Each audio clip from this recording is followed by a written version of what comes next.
అకాల మరణంతో ఏర్పడిన ఖాళీ వల్ల వచ్చిన ఉప ఎన్నిక మరి జూబ్లీహిల్స్ కి ప్రస్తుతం జరుగుతున్న ఉప ఎన్నిక.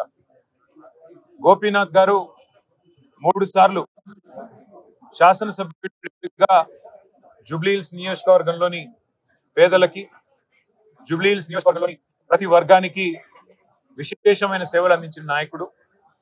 హైదరాబాద్ నగరంలో బీఆర్ఎస్ పార్టీ యొక్క విస్తృతికి ఇక్కడ మరి ప్రతి నియోజకవర్గంలో కూడా ఒక్కటి కూడా తప్పకుండా అన్ని నియోజకవర్గాల్లో పార్టీ గెలుపొందింది అంటే దానిలో కూడా వారి పాత్ర చాలా గణనీయమైనది.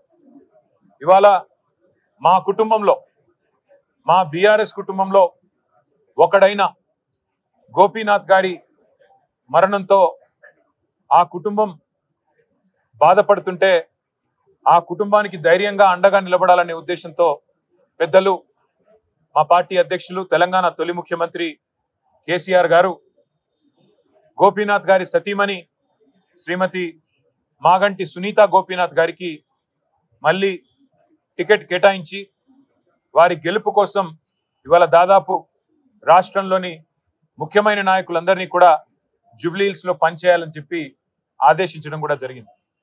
అంటే ఒక్క కుటుంబ సభ్యుడు మాలో దూరం అవుతే ఎట్లా పార్టీ మొత్తం వారికి అండగా నిలబడుతుంది అనడానికి ఈ ఉదంతమే ఒక ఉదాహరణగా నేను మీకు చెప్తా ఉన్నాను.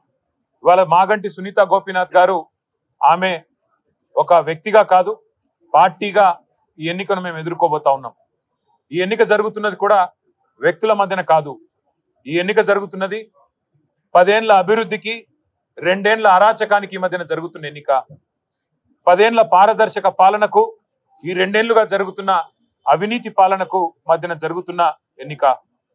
10 ఏళ్ల రైతు బంధు పాలనకు 2 ఏళ్ల రాబంధు పాలనకు మధ్యన జరుగుతున్న ఎన్నిక. ఇది వ్యక్తుల మధ్యన జరుగుతున్న ఎన్నిక కాదు.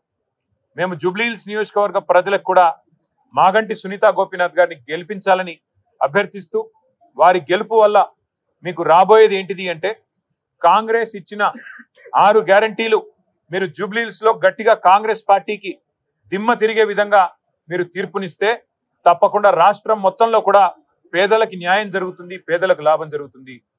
1,67,00,000 మంది ఆడబిడ్డలు ఎదురు చూస్తా ఉన్నారు ఈ ఆడబిడ్డ గెలుపు కోసం.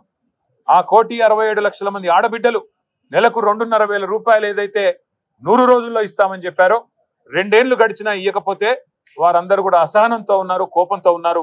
ఈ ఆడబిడ్డ గెలుపుతో తప్పకుండా మాకు నెలకు 2,500 వస్తాయని చెప్పి వారందరూ ఆశిస్తా ఉన్నారు.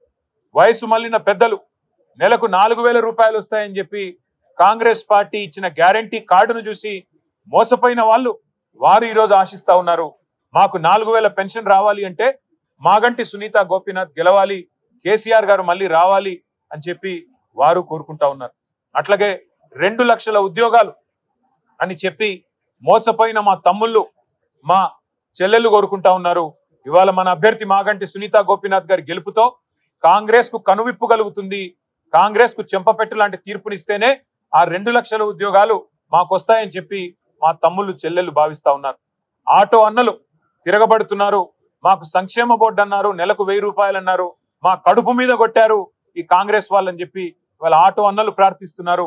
మాగంటి సునీత గోపీనాథ్ గెలవాలి, కేసీఆర్ రావాలి, మళ్ళీ మా ఆటో కార్మికులకు మంచి రోజులు రావాలని వారు బాధపడతా ఉన్నారు. వాళ్ళ హైడ్రా అరాచకంతో హడలిపోతున్న హైదరాబాద్ బస్తీ వాసులు, బాధపడుతున్న వాళ్ళు, ఎప్పుడు వచ్చి రేవంత్ రెడ్డి బుల్డోజర్ శనివారం ఆదివారం వచ్చి ఇల్లు కూలగొడుతుందో అనే భయంతో బిక్కుబిక్కుమంటున్న పేదలు వామ్మో హైడ్రా అంటూ, వామ్మో కాంగ్రెస్ అంటూ ఇవాళ మళ్ళీ మాగంటి సునీత గోపీనాథ్ గెలవాలి, గెలిస్తేనే ఈ ప్రభుత్వానికి బుద్ధి వస్తుంది, ఈ అరాచకం ఆగుతుంది అని వాళ్ళు కూడా కోరుకుంటా ఉన్నారు.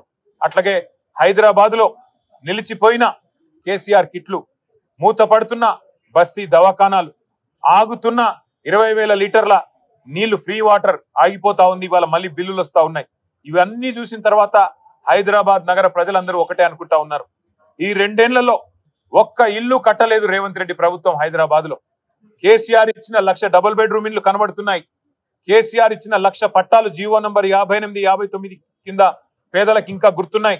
కేసీఆర్ ఫ్రీగా ఏదైతే ప్రాపర్టీ ట్యాక్స్ లేకుండా 65 గజాల లోపు ఏదైతే మరి మినహాయింపు ఇచ్చారో అవన్నీ కూడా గుర్తున్నాయి. వాటి వల్ల తప్పకుండా మళ్ళీ కేసీఆర్ గారి అభ్యర్థులకి ఎట్లా అయితే 2023లో గెలిపించామో ఒక్క సీటు కూడా కాంగ్రెస్ కి ఇవ్వకుండా మళ్ళీ అట్లే గెలిపిస్తామంటున్నారు.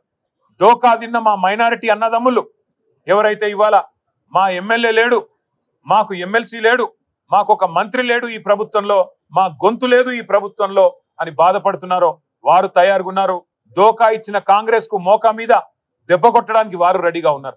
అట్లాగే ముమ్మాటికి ప్రతి వర్గం ఇవాళ పేదలు, బలహీన వర్గాలు 42% రిజర్వేషన్ అని చెప్పి గొంతు కోసినందుకు, చెల్లని జీవో ఇచ్చి మోసం చేసే ప్రయత్నం చేసినందుకు బీసీలు కుత ఉడుకుతున్నారు. వాళ్ళు కూడా బుద్ధి చెప్పడానికి రెడీగా ఉన్నారు. ఎల్లుండి బంధుకాలు కూడా పిలిపించారని తెలుస్తా ఉన్నది. కాబట్టి ఇవాళ ప్రతి వర్గం వీళ్ళు వాళ్ళని కాదు, దళిత బంధు అని మోసం చేసి అభయహస్తం అని చెప్పి 10 లక్షలు కాదు 12 లక్షలు ఇస్తామని చెప్పి మోసం చేసినందుకు దళితులు కుత ఉడుకుతా ఉన్నారు. ఈ రకంగా అన్ని వర్గాల నుంచి మద్దతు వెల్లువెత్తుతున్నది. మా అభ్యర్థి సునీత గోపీనాథ్ గారు మంచి మెజారిటీతో తప్పకుండా గెలుస్తారన్న విశ్వాసం మాకుంది. ఇది కేసీఆర్ గారు తిరిగి పునరాగమనానికి, తెలంగాణలో మళ్ళీ ఒకసారి ప్రభుత్వంలో రావడానికి, కేసీఆర్ గారు తిరిగి ముఖ్యమంత్రిగా పదవిని అధిష్ఠించడానికి ఇది మొదటి మెట్టు కాబోతున్నది. గులాబీ దండు జైత్రయాత్ర జూబ్లీ హిల్స్ నుంచే తిరిగి ప్రారంభం కాబోతున్నది అని మేము బలంగా నమ్ముతున్నాం. తప్పకుండా ప్రజల దీవెనలు మా అభ్యర్థి సునీత గారికి ఉండాలని చెప్పి పార్టీ సమిష్టిగా వారి గెలుపు కోసం పనిచేస్తుందని చెప్పి కూడా, అట్లాగే మీడియా మిత్రులకు కూడా దయచేసి మీ ఆశీర్వాదం కూడా మా అభ్యర్థికి ఉండాలని చెప్పి కూడా అభ్యర్థిస్తూ, మరి వారి గెలుపు కోసం శ్రమిస్తున్న ప్రతి ఒక్కరికి కూడా పేరు పేరున ధన్యవాదాలు తెలియజేస్తూ, జూబ్లీ హిల్స్ నవంబర్ 11 నాడు కారు గుర్తు మీద ఓటు వేసి మాగంటి సునీత గోపీనాథ్ గారిని గెలిపించాలని మళ్ళీ ఒకసారి కోరుతూ మీ అందరికి నమస్కారం. ఇప్పుడు మేము నామినేషన్ బయలుదేరుతా ఉన్నాం. వచ్చిన తర్వాత మిగతా విషయాలన్నీ మాట్లాడుకుందాం. Thank you. జై తెలంగాణ.